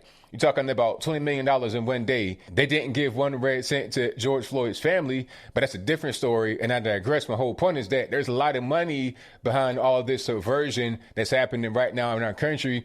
Don't you think that there'd be some money put towards trying to get Biden and Kamala in office? Don't you expect attacks on mailboxes like some of those receptacles where you put your mail in? Like if you go to a post office right around Christmas and you mail in a card to your loved ones, it's going to be packed to the top just from Christmas cards. So imagine everybody trying to vote at once through mail-in voting, and the system is not even there to deal with it. You don't have the staff. You don't have the infrastructure. You don't have anything that's prepared to deal with a thing like this. So even if you give all the cash necessary to have this whole thing go forward, it's not going to actually work out very well. You're going to have a bunch of people that are voting fraudulently, a lot of dead people voting, people not getting their ballots counted, a lot of mail being quote unquote lost. What's to prevent a postal worker from just saying, you know what, I'm not going to mail in Mr. Johnson's ballot because I know he's a conservative Republican. He has on a Trump hat. I'm not going to send that in. I'm going to just, conveniently lose it on the road or put it into a storage facility or something like that to where nobody can find it anymore. Okay. And maybe they'll just quit or prevent from getting locked up. I don't know what they're going to do, but there's most certainly going to be a lot of fraud here. And it's crazy because the patron saint of the virus, Anthony Fauci, has already come out and said there's a reason why we can't vote in person or otherwise. Maybe he means, by mail as in quote unquote otherwise, but why not in person? What's the big deal? If you can go to Walmart, Target, Food Lion, Food City, wherever you shop at in person, why can't we go vote in person? What's the big deal? I don't understand. Okay, if they can have these BLM riots, protests, whatever they want to call them in person, why can't we go vote in person? Okay, I don't see what's the big deal. Universal mail-in ballot will just be a breeding ground for fraud. And it's crazy because didn't the Democrats spend $40 million, 3 years, and 500 subpoenas trying to investigate any kind of election interference from the Russian Federation? And all that they did was buy like $4,000 in Facebook ads, which anybody can do right now today. Okay, that's all they really found from that. Didn't they have this whole, the dossier and the Christopher Steele and all this? Didn't they have all that to see what was happening with election interference and voter intimidation? Didn't they do all that? So why would it just be so laissez-faire about mail-in voting, knowing that there's going to be fraud, there's going to be a lack of proper infrastructure to be able to even handle it? Even if everybody's a saint and nobody's a liar, there's just not enough there to be able to have this thing go through completely. Don't try to do this experiment with everybody voting by mail right now. If you want to do that experiment, do it when it doesn't even matter. Okay, just try it out, have a controlled experiment, and then figure out ways, make it better, streamline it, and then apply it to the whole country. But not right now. It's going to be people that are disenfranchised. It's going to be some cheating. It's going to be all of that going on. And if it's allowed to go through, you probably won't even see all the damage that happens until years later. What they say? Oh, there's next to no evidence of voter fraud. We found plenty of evidence of voter fraud right now this year. We found it. And you're going to see much more as this very important election gets close to election day and afterwards. So as I close, I want to say this. The drama surrounding the post office really shouldn't be there. This is Democrats trying to politicize it and trying to gain an advantage, trying to figure out a way to try and cheat the election, try and get a leg up on the competition. This is why I don't want to have voter ID, because they can send out a bunch of dead folks to have them vote to give them higher numbers in some of these elections, especially some of these really close. You're talking about elections that are like 4,000, 5,000 vote margin in certain states that could totally, change the whole course of the election. They want to have every ability to win, and because they know they can't win through honest means. But I think I'll leave that right there for now.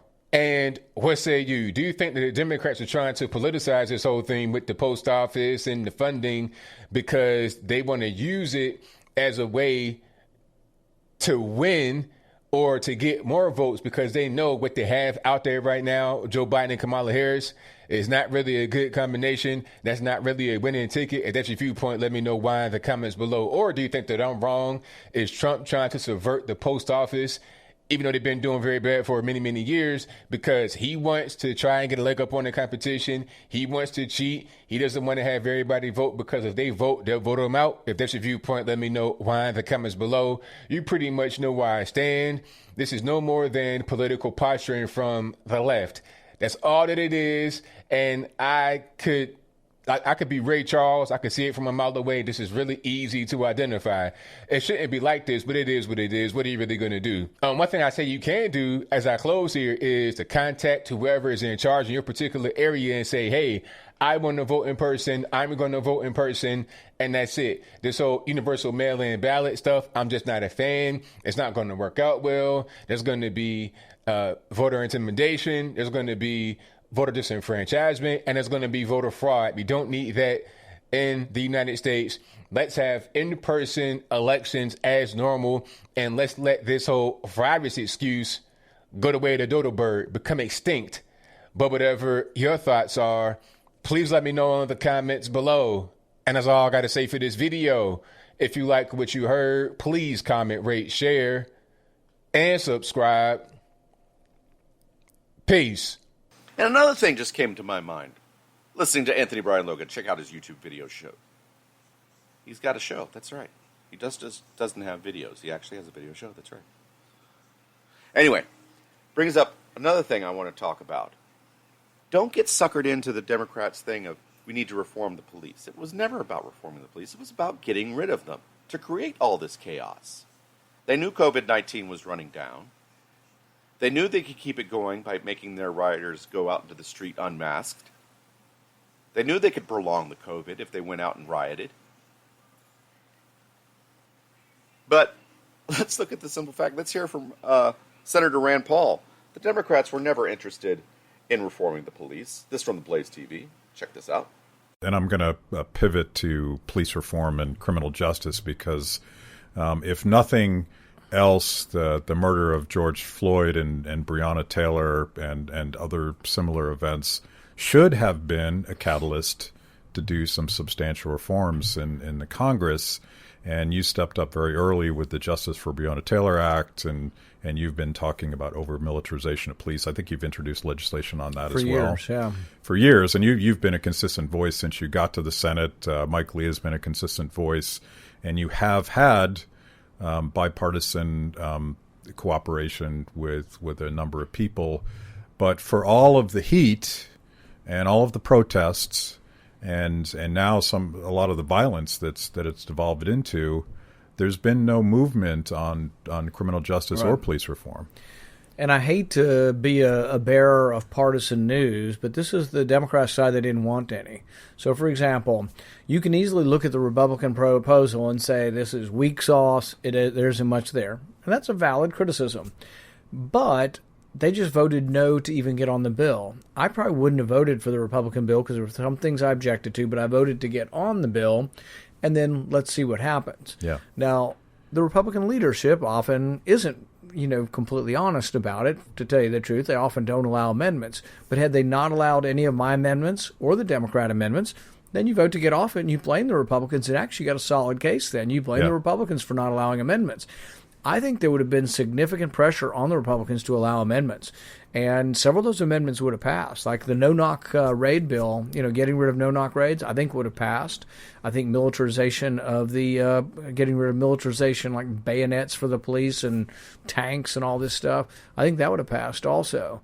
And in the end, Democrats said, every one of them, they all voted together and said, we're not getting on the bill. We'll campaign on it in November. And so there's a certain cockiness. They think they're going to defeat Trump, and then they also think they're going to take the Senate. They might.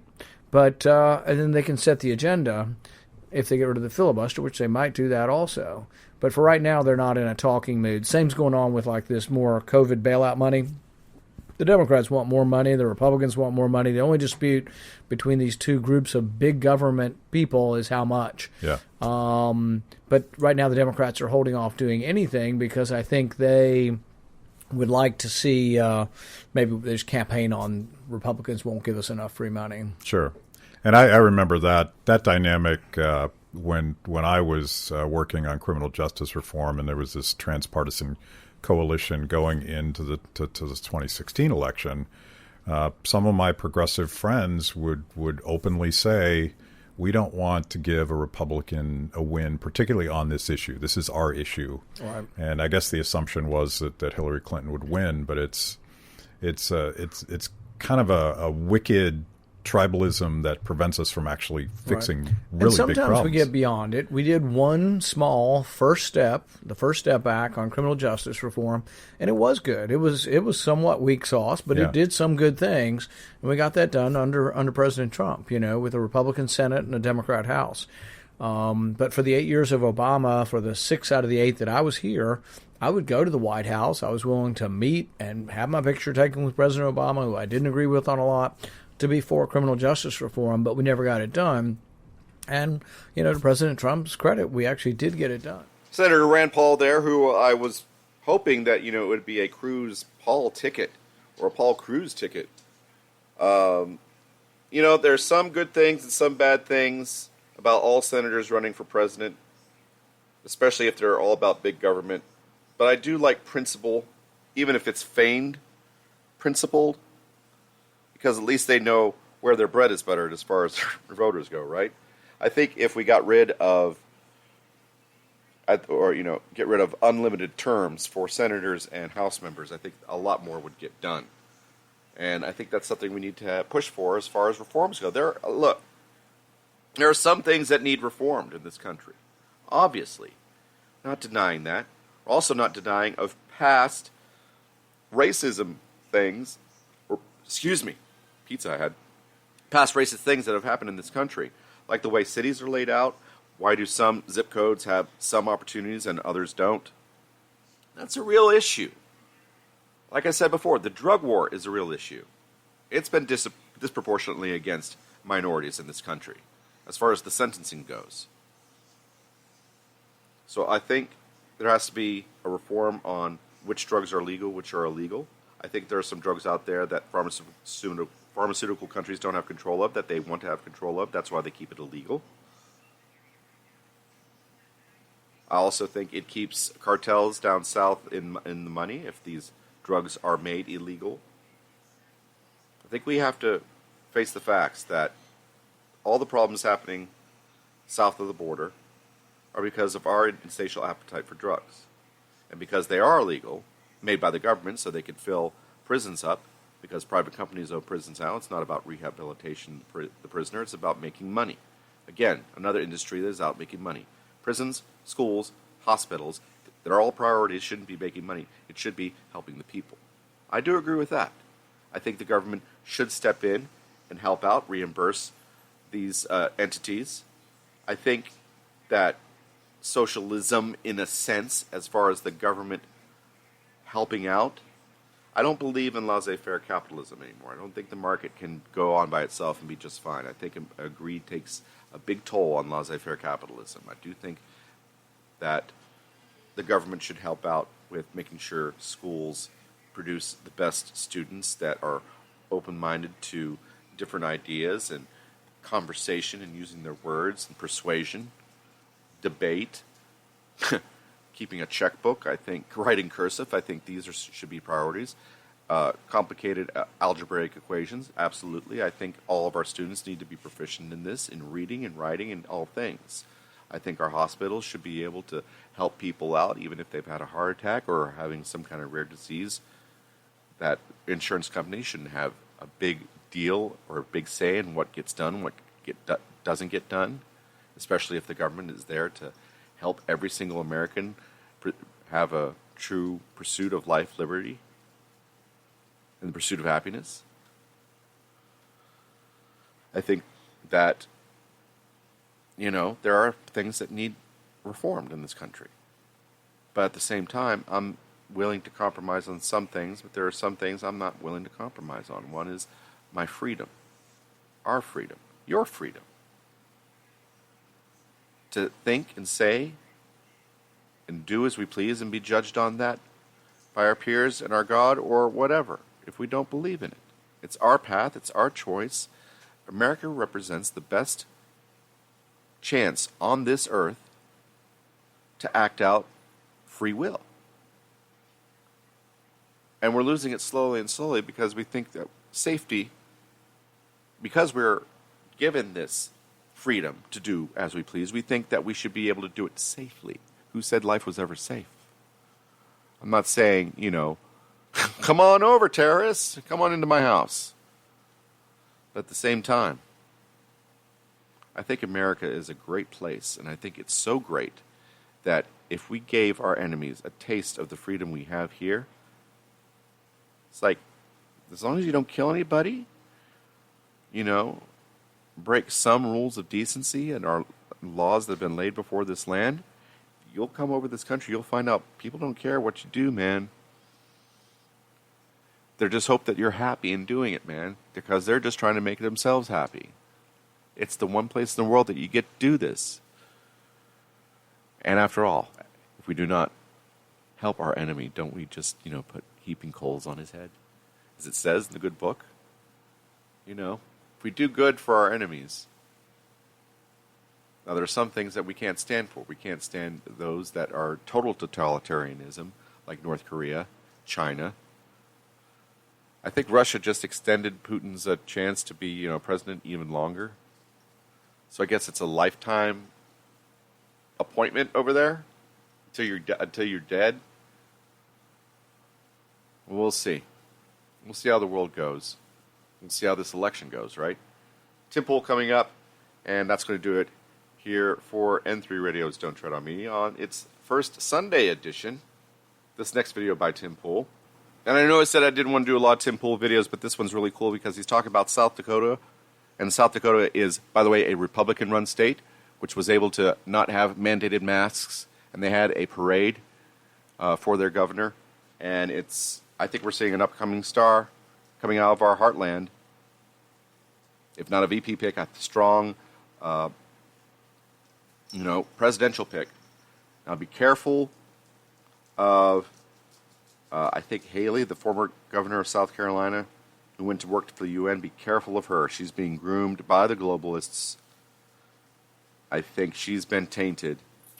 But we'll see when 2024 comes up. Let's keep, I don't want to say Republican, but let's keep the side that wants freedom, because there are Republicans out there that we know are rhinos, and we know also that they're not about freedom. They're about controlling you, watching over you, and making sure that you do as they say. So be careful of that. Anyway, Tim Pool talking about South Dakota, how they said, no thank you, government, we don't need your money. You guys have a good week. Be back as soon as we can with the next chapter of Don't Tread on Me. Co-host Beachball29 in for Mad Dog, signing off. More mass protests and riots across the country, news of rolling blackouts in California, and now a blog post from a famous author saying that New York is not going to recover from this. They're basically dead. And one thing that all these places have in common, or at least most of them, is that they're run by Democrats. We actually have a really interesting story now coming out of South Dakota, where South Dakota has declined Donald Trump's $400 boost to unemployment because most of the people have gotten their jobs back. What's really interesting about South Dakota, they never locked down. In fact, the people who live there held a parade for their governor, Christine Noem. Interestingly, many other states that did lock down are under extreme duress or are even arresting people. There is no cohesive national plan, I suppose. And it's not necessarily the fault of the federal government. I would actually argue it's not, because all of these states are doing their own thing. But it should be noted that the cities that are failing, the states that are failing, and the states that are either doing okay or doing well, the clear dividing line is Democrats are running the places that are falling apart, and Republicans tend to be running the places that are doing really, really well. I want to show you this story, and I want to talk about this here. This is a blog post from James Altucher. He's a famous author, I suppose. I'm not super familiar, but I saw this article. It's very fascinating. That breaks down why New York will never recover from this. A downward deflationary spiral, no business, no restaurants. But I do want to talk about South Dakota. And I want to highlight this. protests coming to residential neighborhoods. Look, man, I know a lot of people like to comment and say things like too much doom and gloom. Tim was saying all of these things are going to happen. I said this was going to happen. A lot of what I've said was going to happen has actually happened. And it's not because I'm making hard predictions. It's easy predictions. When Antifa is chased out of a city and they run through a neighborhood, I say, next they're going to start coming to people's homes. They literally do this. I think it's obvious what we're seeing, and we have more and more, I don't necessarily want to say data to back it up, but come on, man. South Dakota is actually rejecting the federal aid. Meanwhile, all of the Facebook meme posts I see from the left are demanding more money. Well, it's because these people on the left, they live in these big Democrat-controlled cities, and they're desperate for funds, probably because of mismanagement. What's really interesting as well, as it pertains to defund the police, it's no wonder all of these jurisdictions are saying, okay, we'll defund the police. Well, they're desperate for cash. They're horribly mismanaged. They need money. They're not going to get it from Trump for the most part. When it comes to the unemployment stuff, Trump wants them to kind of pay some of the costs. But yeah, they're going to find the money somewhere. So let's start with, I guess, the good news. And then we'll talk about, I guess, kind of the bad news. New York. It's a sad story. Trump called it something like a diamond, like a shining diamond. New York is fantastic. Trump once saved the city, and now it is falling apart before our eyes. Donald Trump is going to try to win New York State. He said it. And I think it's entirely possible when you see how bad things are getting. But with everybody moving and relocating to other places, perhaps the only people left in New York are the progressives and the Democrats who are okay with what the city is doing because they voted for it. I kind of imagine a lot of people in New York who stay are just unable to leave and are probably unhappy. But let's see what's happening in South Dakota. Check this out. They say South Dakota appeared to be the first state to decline boosted federal employment aid, designated under an executive order signed by President Trump earlier this month, amid the ongoing coronavirus pandemic. Governor Kristi Noem, one of Trump's most vocal allies, said the state did not need to accept the additional federal jobless aid because workers are being rehired and its economy is on the mend after enduring economic fallout spurred by the outbreak of COVID-19. Trump signed an executive memorandum on August 8th to replace the $600 boost unemployed residents received in their weekly payments with a $400 payment, a quarter of which will be paid by the state. Now, I just want to point out how the fake news tries to claim Donald Trump is reducing everyone's benefits by $200, when in fact there were no benefits. The bill had stalled. So Trump signed an executive memorandum to force something through. Otherwise, it would have been zero. So he took your zero. He made it 400. Republicans wanted to go down to 200. Democrats wanted to stay at 6. The Republicans and Trump said compromise. Democrats said no. So Trump said, fine, push it through. Noem said Friday that she opted to forego the cash in South Dakota entirely, claiming the state had recovered around 80% of its pandemic-related job losses. My administration is very grateful for the additional flexibility that this effort would have provided. But South Dakota is in the fortunate position of not needing to accept it, Noem said in a statement. South Dakota's economy, having never been shut down, has recovered nearly 80% of our job losses. South Dakota is the only state in the nation that didn't have the extended benefits kick in because our insured unemployment rate has been the lowest in the nation. So she went on a tweet thread about it. The governor controversially didn't shut down the state businesses at the beginning of the pandemic to stem the spread of COVID-19. Noem said that decision has now led to the fact that many, many businesses are now considering relocating to the state because she opted not to shut down. Economists and other experts have insisted the reality of the fallout caused by the pandemic is much more complicated in South Dakota than Noem claims. Noem boasted earlier this week that South Dakota, where coronavirus cases have surpassed 10,000 since February, boasted the country's lowest insured jobless rate at around 3.5%. However, the figure measures those who receive benefits compared with total labor force. Now, you're not going to play this game for me. I literally went to the John Hopkins COVID tracker. They were ragging on South Dakota hard for not shutting down. And when you looked at the data, South Dakota was like in the middle to the lower middle of, cases. They were not being heavily impacted. There was very little reason to shut down. She made the right choice. Their GDP actually, according to one chart I saw, improved a little bit, where many others actually took major hits. Now, I think ultimately South Dakota did take a hit, but they threw a parade for her. And guess what? Things have been improving to the point where she doesn't need the funding from the federal government. Talk about well managed. Very well managed. What a good job. Now, I want to highlight this story because it feeds really well into this blog post from James Altucher. NYC is dead forever. Here's why. I mean, I'll give you the simple answer. People fled because of COVID, and then people fled because of mass rioting. But he goes through multiple points, talking about how the COVID lockdown ensured the demise of the city. Now, this guy, look, he says he's an entrepreneur and an angel investor. He says, I've achieved the rank of chess master and I'm the author of the Wall Street Journal bestselling book, Choose Yourself, starting 20 companies. You know what, man? I think there's a lot of people who don't want to hear it. And if you don't, then by all means, you don't have to watch my videos. I'm not trying to be mean or anything. I just think there are really bad things happening right now. And the more that we pay attention to them, the better chances we have of actually improving them. What we're seeing here is the good alongside the bad. South Dakota is doing great. It's fantastic news. They don't need federal money. Wonderful. It should be an example to all of these other jurisdictions. But what is going on with New York City? Like I said earlier, I think the common thread here is the Democrats just in these jurisdictions do not know how to run things. I'm sorry. It's just a fact. You had Andrew Cuomo, Phil Murphy, many of these governors putting sick patients into nursing homes. They had COVID. They brought it in there. And people died. This made everyone panic. And now because there is an inability to be challenged by these, hard blue jurisdictions, they can only talk about how bad it is. I saw a tweet from a journalist today talking about how they were going to be flying on a plane and they were absolutely terrified and didn't know what to do. Terrified of what? This person is like in their early 30s. What are you worried about? Older people got sick. Yes. People with comorbidities. But why would a young individual be panicking this way? Because the only information they get is saying that COVID is worse than it's ever been. There's no alternative. Listen, there is a possibility, in my opinion, that, there will come a time when New York recovers from this. This individual, however, says no.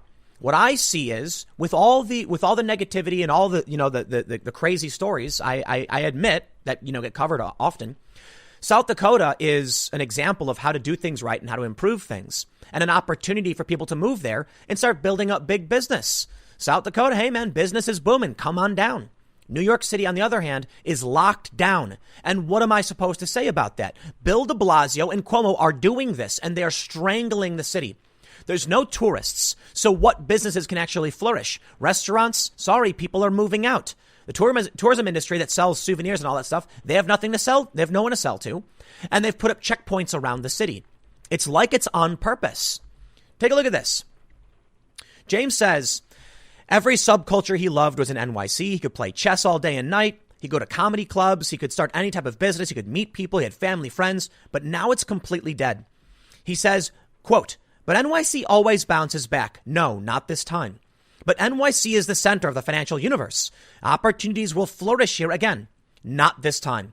NYC has experienced worse. No, it hasn't.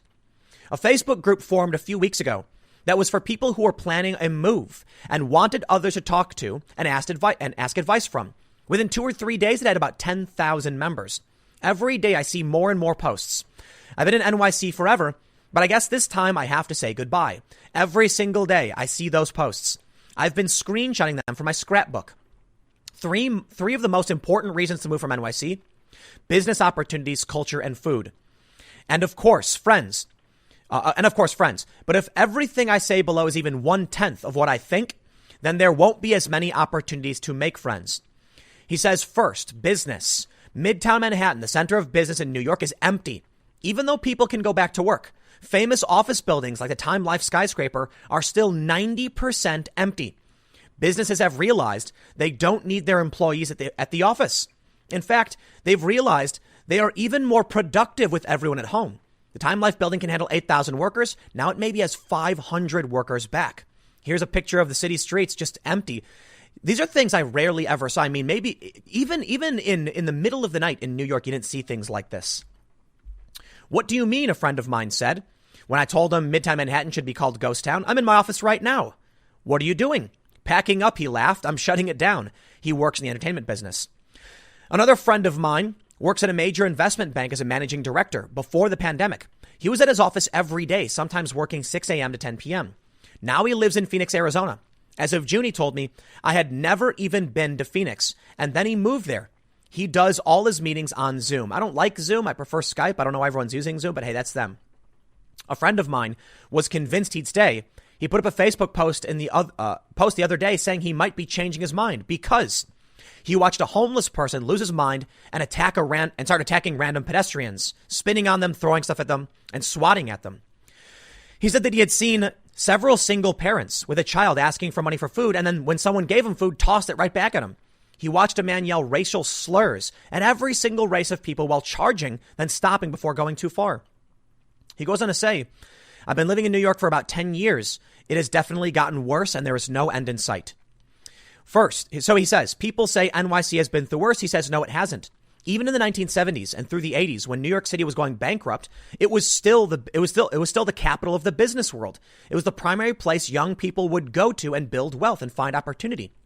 This is something that I think millennials don't quite understand, probably because we weren't alive at the time.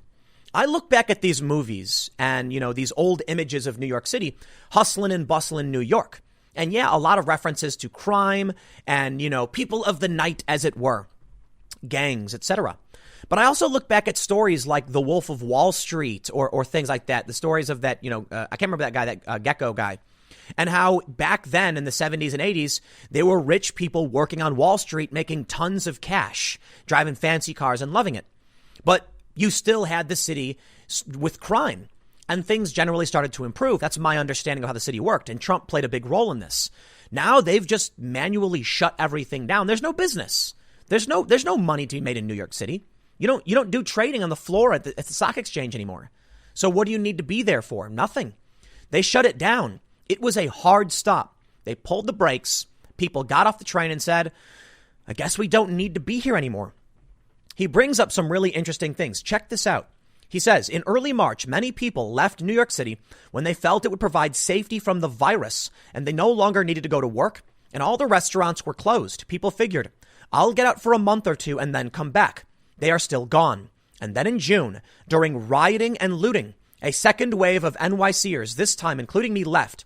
I have kids. Nothing was wrong with the protests, but I was a little nervous when I saw videos of rioters after curfew trying to break into my building.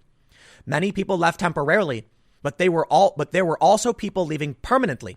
Friends of mine moved to Nashville, Miami, Austin, Denver, Salt Lake City, Dallas. Let me tell you something. What did I say back in early March, late February? I told everybody, pick up some emergency food. I did some promo spots for emergency food, and I said, listen, I'm not a prepper, but I tell you what, you got a first aid kit. How often do you use it, right? You have it because you might need it. You might get a cut. Someone might need help, but you eat food every day. Do you have backup food supply in case something happens? Your refrigerator breaks, your food spoils, or there's a disaster, a hurricane, a flood.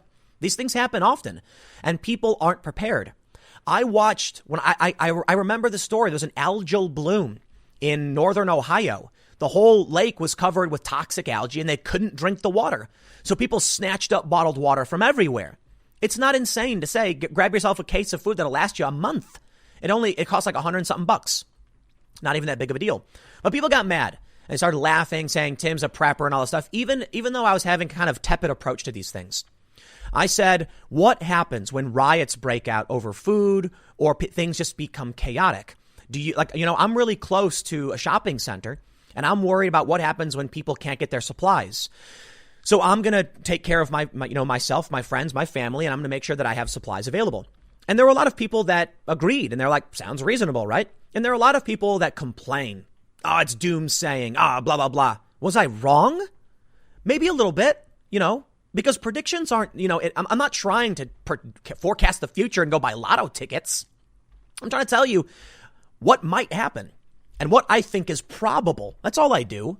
Probably a good reason why, I'm able to do the job that I do, tracking a lot of this news, is because I grew up playing strategy games. I look at the moves ahead of us and I say, if this happens, then what are the other moves that we'll see? I grew up playing chess, games like Magic the Gathering. It's all about strategy. And now what are we seeing? Well, the mass riots did happen. This man straight up said that they were trying to break into his building and he was scared. Why? The looting has nothing to do with Black Lives Matter. It's almost exactly what I said was going to happen. In Chicago, people went around just looting like crazy because we've seen this before.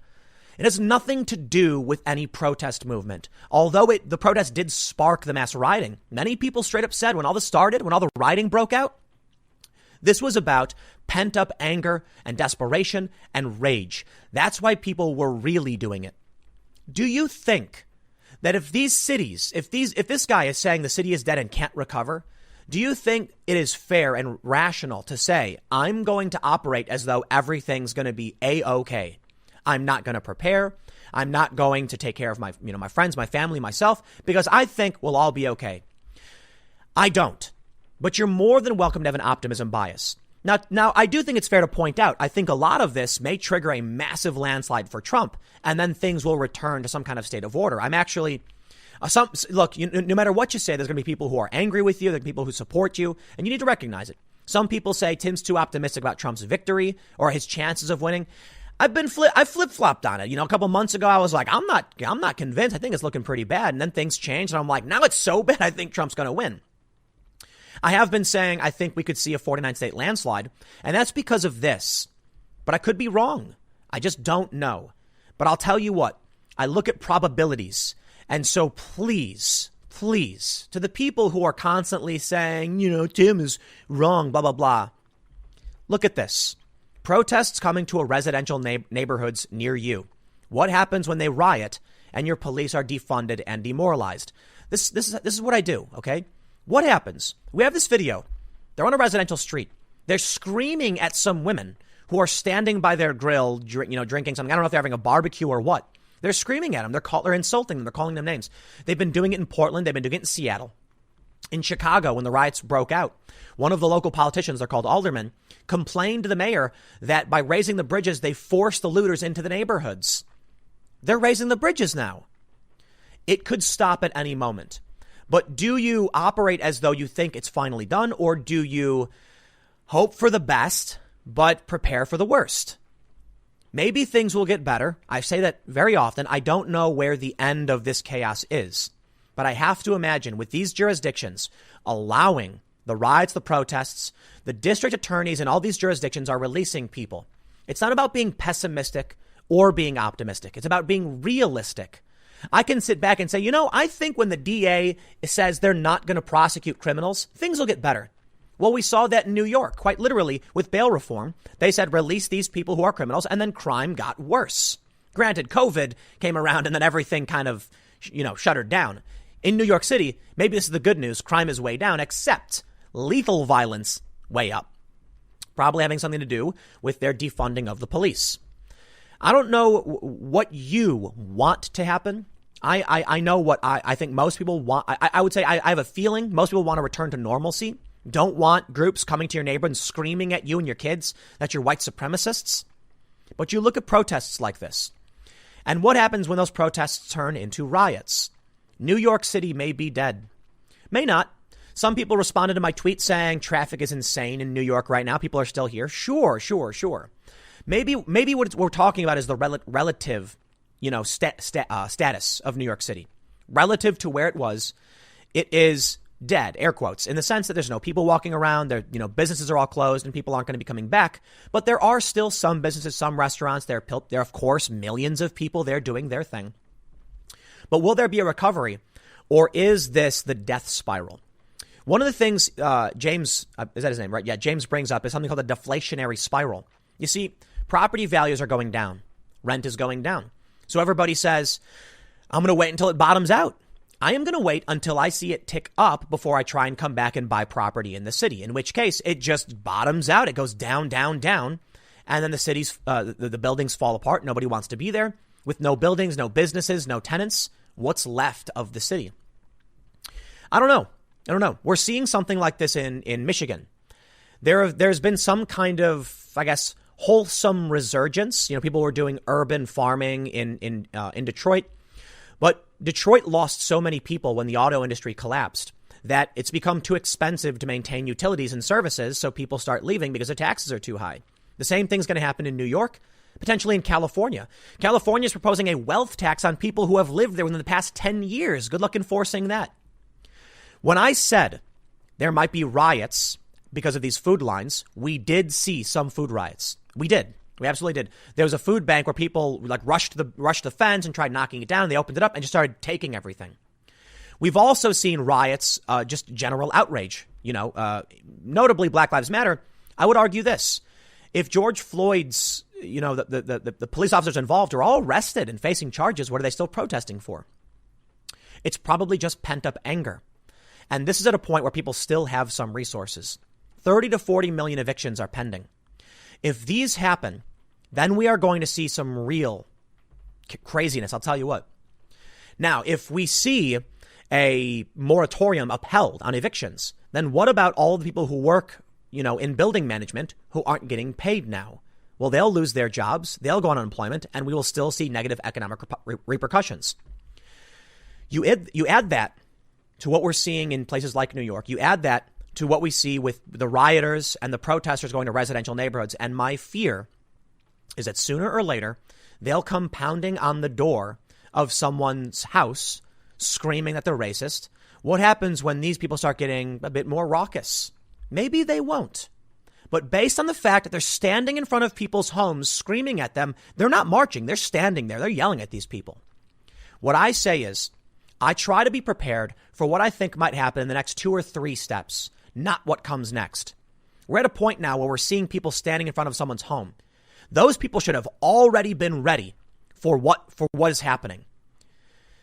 If they're not getting ready for whatever might happen next, well, then I think they're going to be caught off guard and they're going to be in serious trouble.